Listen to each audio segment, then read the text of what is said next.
Hello friends and welcome back to another episode of He's Bought the Wrong Thing. Let's start with today's prize puzzler. Which of these magnificent pieces of farming machinery will have been returned to the shop by the end of the episode?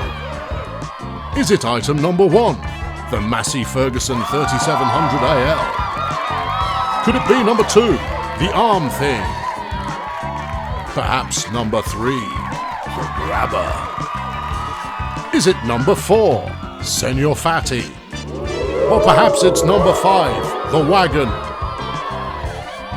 For bonus points, one of these items is returned to the shop and then almost immediately repurchased. Double bonus star points for today's prize carousel, if you can tell us which one it is.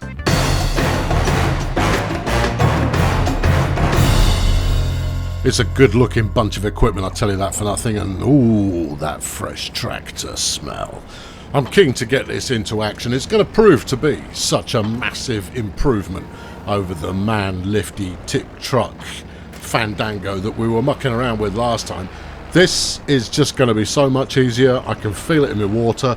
No more moving the lorry around. No, sir. We can just move the tractor to where we need to go, grab the logs, slap it in the trailer, and everything's gonna be groovy. So let's park it on up.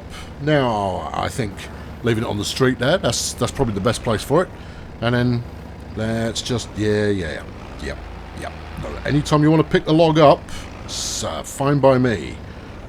The angle of attack, a bit more angle, that might, no, that's not got it. And surely that's not how you're supposed to do it anyway with the wheels off. Let's take a fresh approach. I mean, obviously, first time using the tool, we've got to, we've got to anticipate a bit of a learning curve, and that's all fine, right? Go in, no, down. That's a bit twitchy. Right, down, claws in, and grab it. No. Oh, grab from the top. Yes, that could be a winner. Could be. How do you close the claws then? Oh, okay, like that. Right, okay, good. And then lift it up. Here we go. It's working. Hang on. I've forgotten something. Yeah. Okay, all right. Well, dump this log here. Let's. We forgot all about Senor Fatty. Let's go slap him on the back. I mean, Senor Fatty is a ton in weight. A bit snagged on the shed there, but it'll be okay. He's a ton in weight, and therefore this is exactly what he's made for. So we've got a nice chunky old log there, and it's a thing of beauty. Senor Fatty doing the job admirably. Now, just to get it in the truck, trailer, whatever you want to call it, we're going to get it in there, and it's going to go great. Although, looking at it now, can't help but wonder, you see, that's as high up as we get, and those bars are somewhat taller than I could do. I'm not missing something, right? There isn't a physicsy thing where it's just pushing the trailer. Okay, no. Maybe if I were to thread it in round the side or something. No, you know what I've done? I've got the wrong trailer. This is not the right trailer for the job. Clearly. So, I mean, unless I'm missing a control, so this is me looking at the instructions. Yeah, I know. I'll give you a minute to calm down and catch your breath, because that doesn't happen often. No, there's nothing written about making the poles shorter.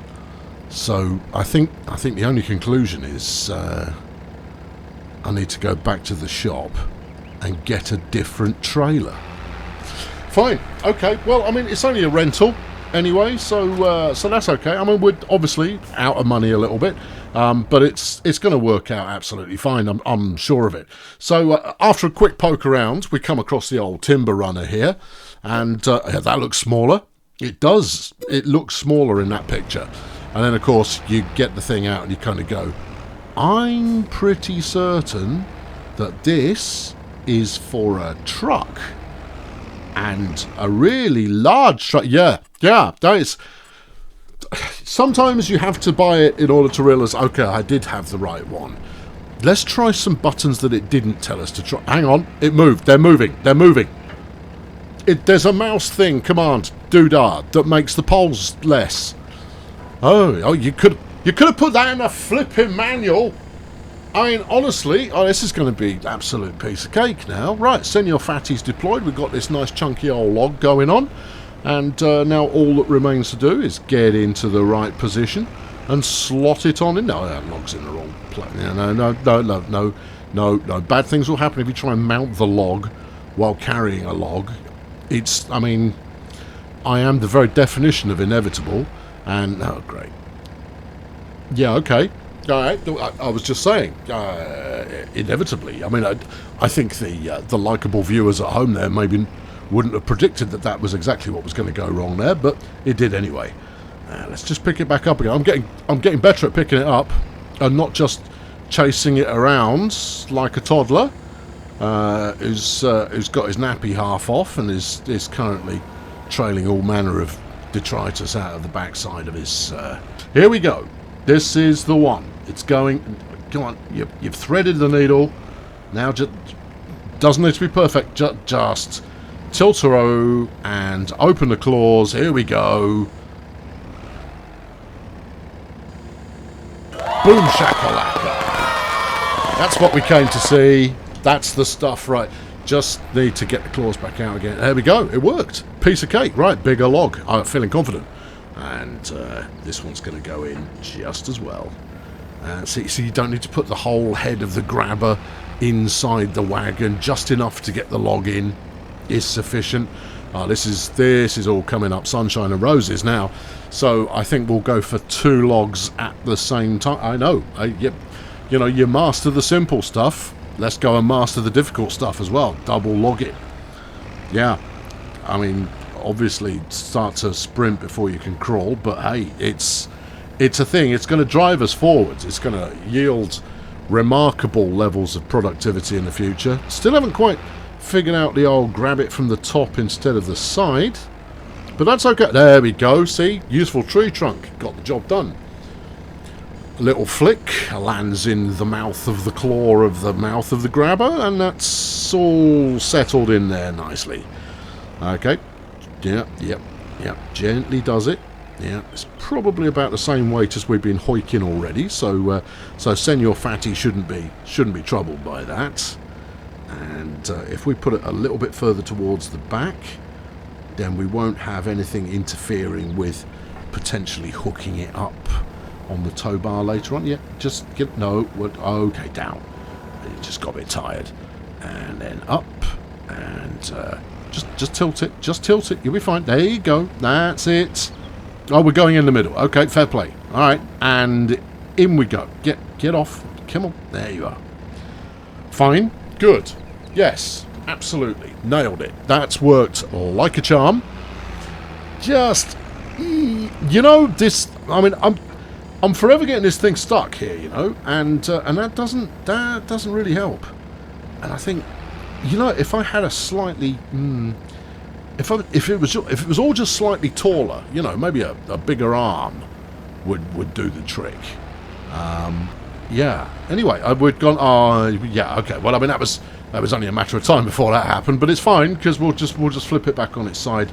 We've got an articulated arm, ideal for doing that. And you know what? Instead of a bigger arm, the conclusion I've come to is we're going to need a bigger tractor. Ironically, I bought this tractor outright instead of leasing it. Yeah, but you've got to have the right equipment. There's no sense in not having the right equipment. It doesn't let you get the job done. So I'm just going to give them a quick jingle and make sure that they're happy to give me a refund.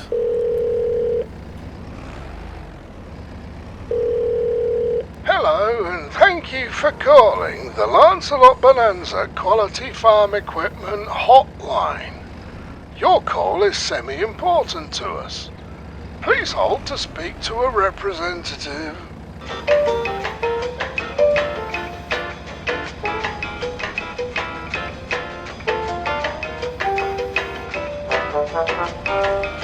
Hello, this is Lancelot Bonanza's Farming Apocalypse. How can we help?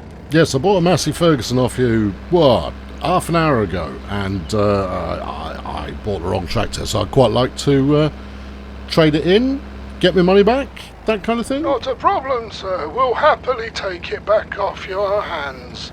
And because it's such low mileage, we'll give you an excellent refund of €39,000. I'm sorry, what now? I've had the thing all of 10 minutes and you've knocked off 10 grand? Well, yes, sir. Unfortunately, the wear and tear on the tractor has to be taken into consideration, and that's absolutely the best we can do. Well, you're a charlatan. I'm sorry you feel that way, sir. However, if you'd like to pop it round to the shop, we'll settle that for you straight away. Thanks for calling. Goodbye. Now, obviously, I haven't got the money to buy a bigger tractor, so I'm going to lease one. But we're going with the Massey Ferguson 6700 series, which is bigger. It's got the wheel weights and the fatty tyres and all of that kind of business. And it picks up a log, no problemo. Just slap it in the trailer. Lovely. I also picked up a slightly longer arm. Not that you'd notice. No, it's a slightly more grabby, slightly more kind of an arm. But no, I mean, it makes relatively light work of this particular caper. And my technique is improving all the time. Yeah, let's just fling that one out the other side. Groovy. Anyway, after a full load, we'll tootle on up to the wood people and see how many riches we've managed to acquire in the process of doing so. I mean, there's a good few trees in there, and so obviously I'm hoping for a high score, but inevitably I don't get one. 7.5 grand. Great. Yeah, it was all worth it. No, I shouldn't have stuck with the RTV Max 6000 at all. Maybe flipping 6,000, flipping 800, flipping. Just, I mean, the amount of aggro I've gone through to get. I mean, look at this. These are almost full trees that I've got going on there. Spoilers: the price I get for them's going to be rubbish. Just. Yeah, it's slightly underwhelming, friends. I'll be honest. It's when you were making more money doing the thing you were doing before. Anyway, the running costs are what they are. It's about 4 grand a day. Here's all the stuff that I've got right now. I've got the Lizard Standard, which is my chainsaw. We've got the log fork. What's that? That's a grabber. Grabber. The 10 well pack 1000, which obviously is the fatty, so a senior fatty, as he prefers to be called. We've got the Schwarzmüller timber trailer. Flipping thing. That's only a rental though, so I can literally drive it like I hate it. Along with the Massey Ferguson MF 6713S. What's the S stand for? Expensive. And then, of course, the Quick EQ6M, new acquisition, slightly bigger arm, and that's worth 6 grand of anybody's money. Well, mine, primarily. So to reward myself for a fine day's work, I've decided to light up the compound a bit, and because it's not a prison or a football pitch, I've decided the floodlights are probably not the best way to go. I just need to see the gate, just so that I don't keep running into it when I'm trying to park stuff at night. Not that I do, I just leave it in the field. I don't even know why I'm bothering. But it makes me have a sense of accomplishment in some very small way. Anyway, I've been Colonel Failure. Thanks very much for tuning into this episode of Farming Simulator for a Man with a Bicycle. I'll be back soon with another one. Oh, yeah, a terrific little flood like that. Cheerio.